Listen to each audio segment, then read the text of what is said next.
This is gonna be a little unorthodox. Ready, set, go. The journey is filled with mystery. Every twisting of a twig, rustling of a leaf, sends their eyes seeking out ambushers within the plethora of shadows lurking. They arrive in the early evening as the sun retires. The moon's slow progression above casts a gleaming shimmer on all below. Their tree seems to sound proud, taller than the rest. The white brilliance of the moon graces and highlights all of the fine swarthy hues and richly shaped curves. Sumar and Winter open the door before the group approaches the entryway. Their arms are clasped in the usual fashion, and the light within spills out as a carpet, a joyous welcome. "Come," they both seem to sing together. The two prized jewels of the forest stand as beacons of hope, not just to the elves, but for what they represent. Relief fills them all. "I am so dreadfully sorry to arrive at such a late hour," Forfeiture apologizes, advancing.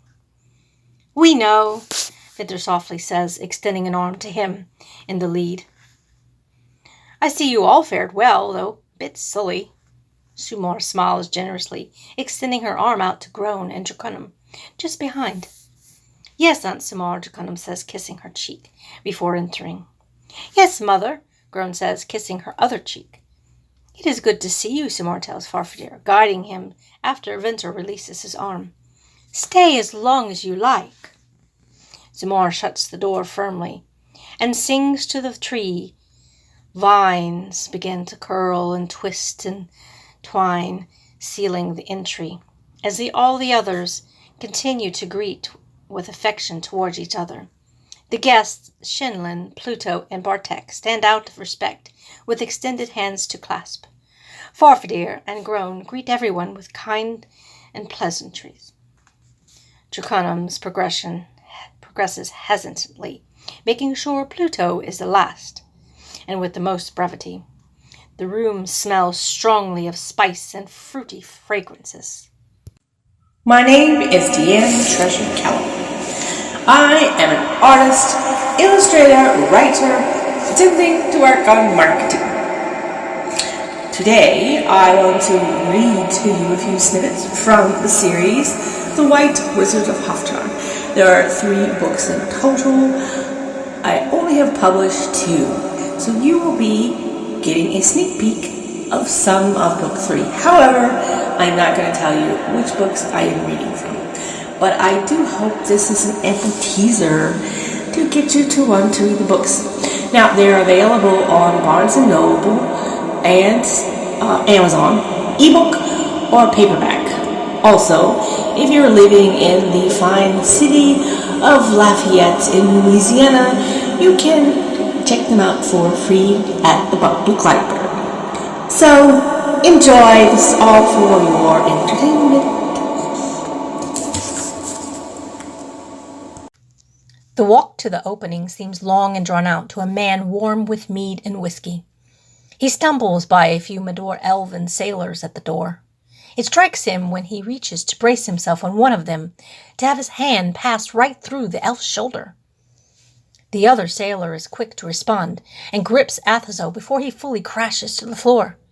The first one merely steps back towards the dark corner. The Mador's face pains with astonishment. "Are you all right, mate?" the second Mador asks Athazo. Athazo's eyes are wide as he scans the Mador that retreated with profound scrutiny. "Sir, I think you have had more than your fill. If you not had an escort, I would surely aid you," the lean Mador tells Athazo. The cadence in his tone wavers. Athazo only gives this one a sideways glance. His eyes maintain a hold on the Mador in the corner. "My hand went right through," he finally exclaims. It sounds crazier once aired, but Athazo is sure that he isn't that far gone to imagine his hand going through an elf. He takes a few steps towards the cornered Mador, but the other Mador steps in front, instantly blocking his passage. "Sir!" The messenger's syllables rise above the noise. His eyes hold fear. "Forgive me for interrupting, but Lady Skuldjorn was tetchy when she said to me, 'Good Lord Molog.'"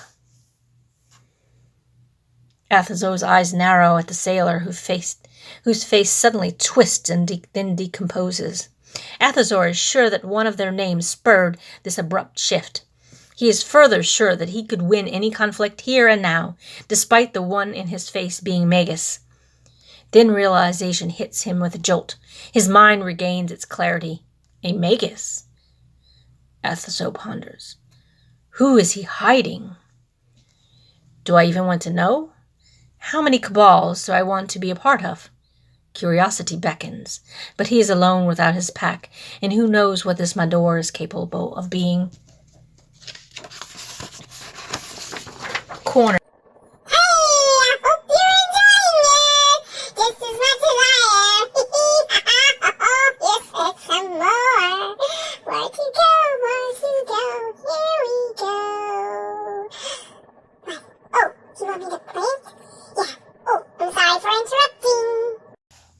So small and delicate, Shwai says, bent over Draconum as her body lay limp, clutching the crystal. His pale cheek is deep purple with blood-crusted holes from the corpse's nails that cut through his flesh. He reaches down with his gloved hands to pet her white hair and strokes her cheek, listening to her low, regular breaths. From a pocket in his robe, he retrieves a water skin. He positions one hand behind her head, holding the skin with the other. Slowly becoming aware of the audible sounds around, Draconum pops her eyes open.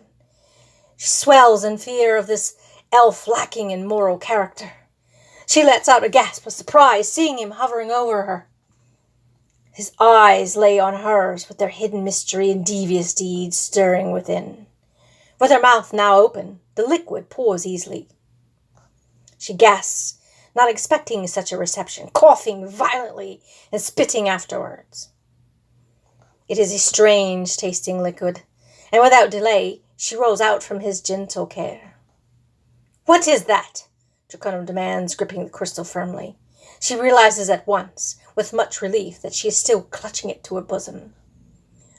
"Oh, sweetness," Shwai coos, reaching out his hand to her with lustful eyes. "You saved me from that lich. I am most grateful." His eyes lazily caress the crystal. "Put it in your bag. I will not take it from you. We can discuss our shared uses later." His tone is tender and lulling, though lies she suspects. She detects a hint of familiarity in the fragrance, now becoming cognizant. She recalls the flowers from outside, the very ones that she collected to bring home. The taste lingers on her lips, an unpleasant taste. And being unfamiliar with the plant, she knows none of its uses. She wipes her mouth, seeing his dead tundran mistress standing a few feet behind him. Her vagrant eyes stare ahead as a child's doll, accompanied with that dreadful, low, hollow sound. Draconum moves her eyes now to Shwai, scrutinizing, seeing a faint glint of triumph in his vexus orbs. Any triumph from Shwai should be preceded with caution, given his devious nature. The crystal pulsates with an eerie energy that grows the tighter she grips. You're here! You watched the art show? Oh, I hope you enjoyed the art. I hope you enjoyed the snippets from the White Wizard of Höfjar.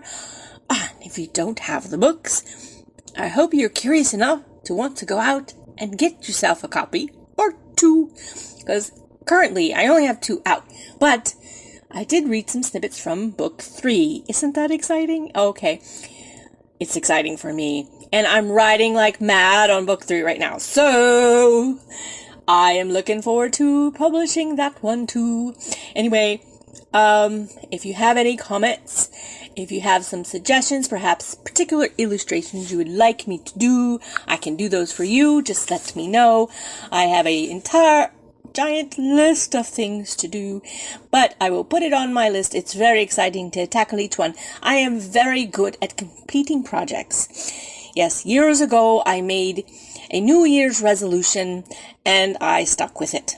You know, people do make New Year's resolutions and stick with it. I'm one of those people. Yes, you have to believe that you can. Yes, so I hope you found some commonalities with some of these people in the books. Okay, so they're not real people, but you guys are real people.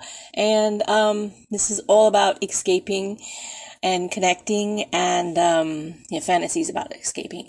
But really, it is about connecting to, and hopefully I connect with you, because that is my intention, for us to find some commonalities.